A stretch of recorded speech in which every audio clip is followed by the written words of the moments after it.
Assalamualaikum warahmatullahi wabarakatuh. Perkenalkan, nama saya Andi Nur Safnah, NIM 2102010051, Prodi PAI 1B, Fakultas Tarbiyah dan Ilmu Keguruan, Institut Agama Islam Negeri Kota Palopo. Di sini, saya akan menjelaskan materi yang diberikan oleh Ustazah SCSPD MPD, yaitu dosen pembimbing dalam mata kuliah Bahasa Indonesia. Adapun materi pembahasannya itu yang pertama, pengertian ragam bahasa Indonesia. Yang kedua, pentingnya mempelajari ragam bahasa Indonesia. Yang ketiga, sebab terjadinya ragam bahasa Indonesia. Dan yang keempat yaitu macam-macam ragam bahasa Indonesia.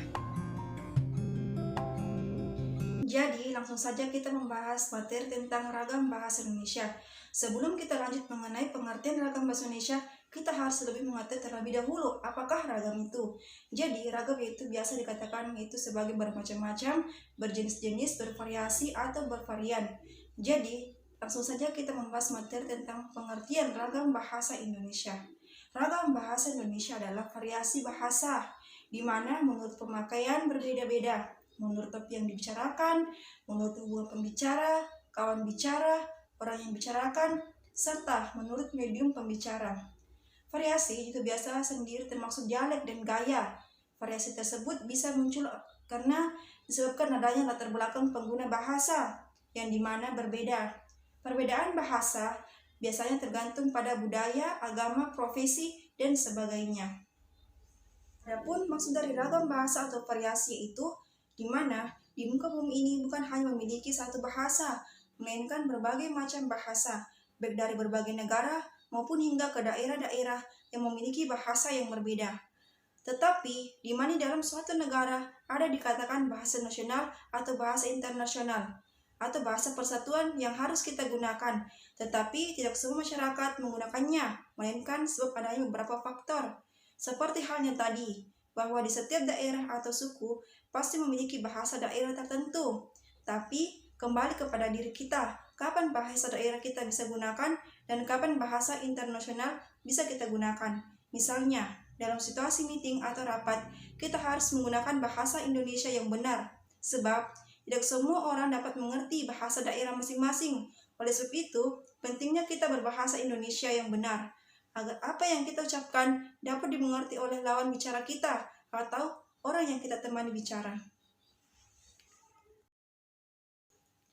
Selain kita mengetahui tentang pengertian ragam bahasa Indonesia, ada beberapa poin penting yang harus kita ketahui.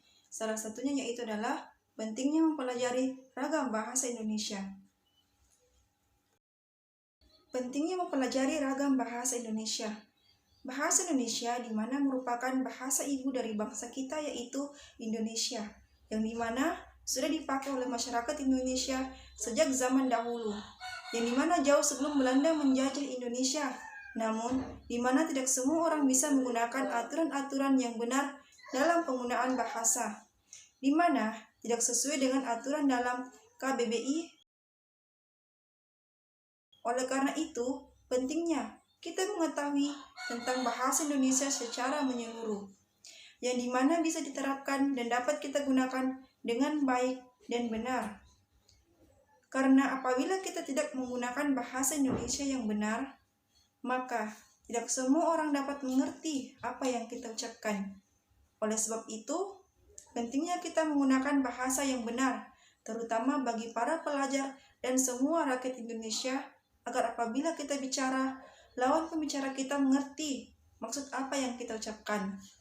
Dan apabila kita tidak dapat menggunakan bahasa Indonesia dalam sehari-hari, setidaknya kita mengetahui situasi yang harus kita gunakan bahasa Indonesia yang benar.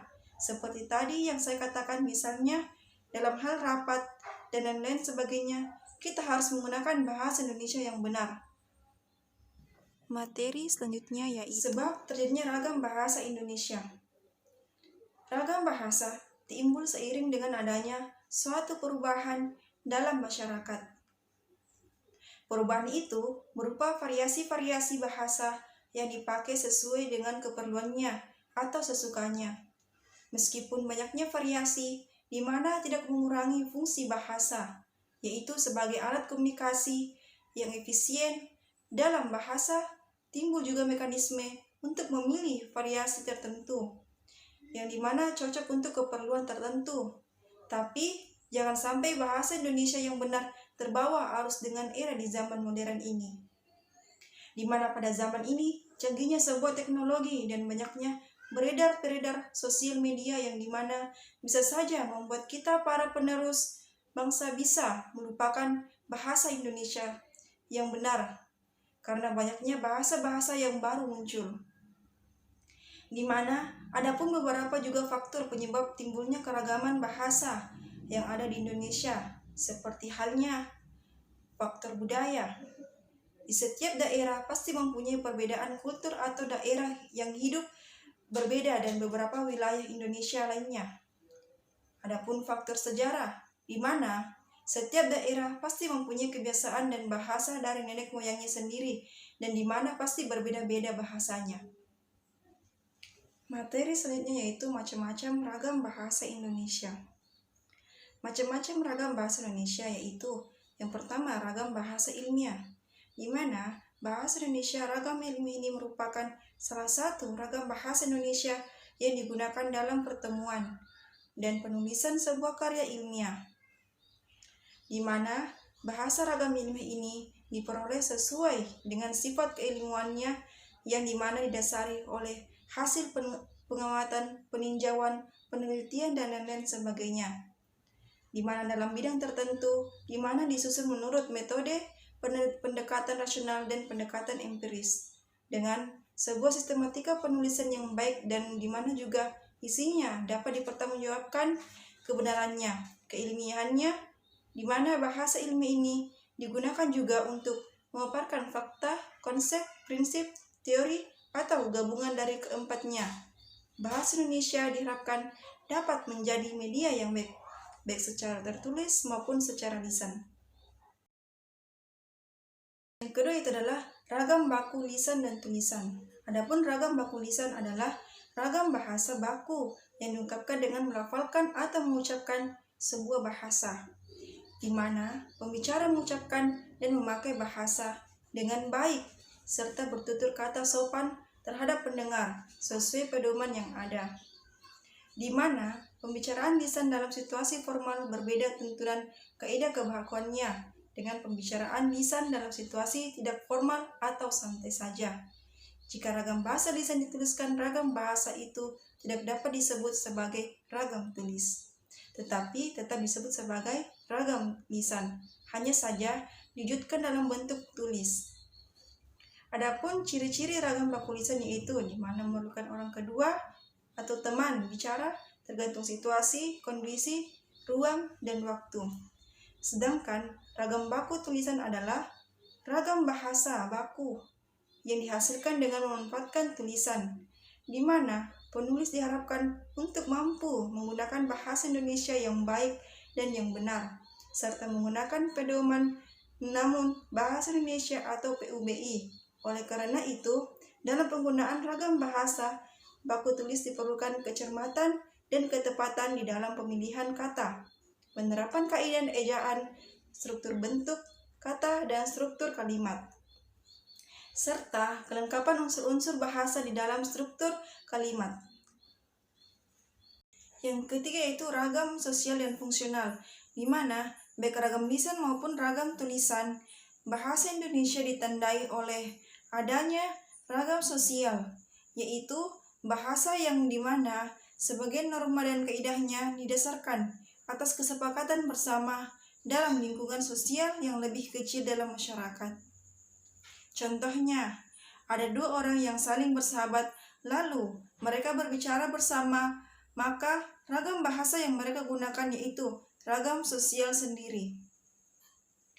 Adapun ragam fungsional yaitu adalah ragam bahasa yang sering dikaitkan dengan profesi, lembaga, lingkungan kerja, dan lain-lain sebagainya, di mana seseorang harus menggunakan bahasa Indonesia yang baik dan benar. Contohnya, seorang dokter harus menggunakan bahasa yang baik dan benar. Yang keempat yaitu ragam bahasa berdasarkan media. Jika dilihat dari dimensi medianya, bahasa dapat dikelompokkan menjadi dua, yakni bahasa ragam lisan dan bahasa ragam tulis. atau tulisan. Ragam bahasa lisan yaitu bahasa yang digunakan oleh pemakai bahasa, di mana dalam berkomunikasi, di mana memerlukan teman untuk berinteraksi atau berbicara, berdasarkan ruang dan waktu, sehingga dapat membantu dalam memahami apa yang dibicarakan. Sedangkan ragam bahasa tulis yaitu ragam bahasa yang digunakan melalui media tulis, tidak terkait ruang dan waktu, sehingga diperlukan kelengkapan struktur sampai pada sasaran secara visual atau bahasa yang dihasilkan dengan memanfaatkan tulisan dengan huruf sebagai unsur dasarnya, di mana dalam ragam tulis kita harus memperhatikan tata cara penulisan dan kosakata dalam penulisan.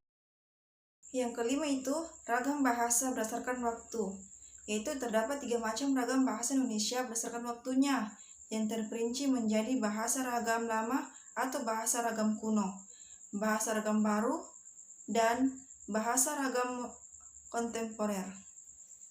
Ragam bahasa kuno atau ragam bahasa lama, yaitu ragam bahasa yang muncul pada saat zaman dahulu, di mana dari ejaan bahasanya berbeda dengan pada zaman sekarang, di mana pada masa dahulu masih dipengaruhi oleh bahasa Melayu, yang dimana akhirnya menjadi bahasa Indonesia. Adapun ragam bahasa baru, yaitu di mana kaidah kebahasaannya telah berubah, di mana sekarang pada zaman modern semakin canggihnya sebuah media, sehingga dapat mempengaruhi suatu bahasa. Dan yang terakhir yaitu ragam bahasa kontemporer, yaitu bahasa dalam perkembangan pemakaiannya kekinian, baik yang berciri formal maupun informal, di mana tidak memperhatikan kaidah-kaidah kebahasaan. Yang keenam yaitu ragam bahasa berdasarkan pesan komunikasinya, di mana terdapat 4 bagian, yaitu yang pertama ragam bahasa ilmiah, yang kedua ragam bahasa sastra, yang ketiga ragam bahasa pidato, dan yang keempat ragam bahasa berita. Yang pertama, ragam bahasa ilmiah yaitu salah satu ragam bahasa Indonesia yang digunakan dalam pertemuan dan penulisan karya ilmiah, di mana ragam bahasa ilmiah ini diperoleh sesuai dengan sifat keilmuannya dan dasarnya oleh hasil pengamatan, peninjauan, penelitian dalam bidang tertentu, yang dimana dalam karya ilmiah meliputi artikel ilmiah, makalah ilmiah, jurnal ilmiah, dan lain-lain sebagainya. Yang kedua yaitu ragam bahasa sastra, yaitu di mana digunakan untuk mendapatkan nilai seni dari sastra itu sendiri yang berkaitan dengan penggunaan gaya bahasa.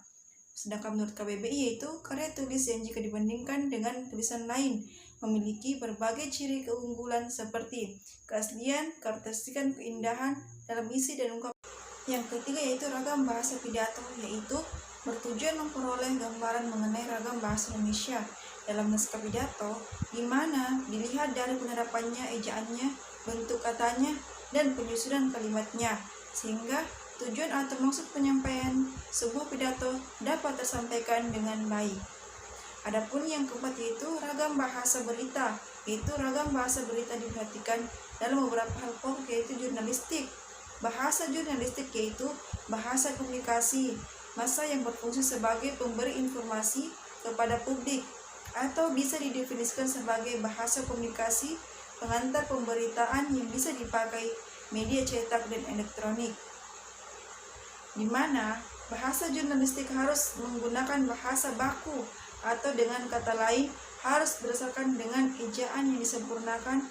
Selain itu, bahasa jurnalistik juga harus mudah dipahami oleh pembacanya, sebab pembaca tidak punya cukup jumlah waktu untuk memahami kata-kata yang sulit yang ada dalam sebuah berita.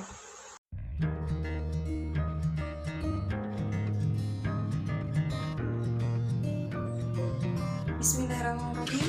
Sekianlah dari penjelasan materi yang saya jelaskan. Mohon maaf bila ada salah kata. Wassalamualaikum warahmatullahi wabarakatuh. Syukran ya Rabbi, syukran, hadaita qalbi, syukran, nawwarta darbi, syukran, syukran ya Rabbi, syukran ya Rabbi, syukran, hadaita qalbi.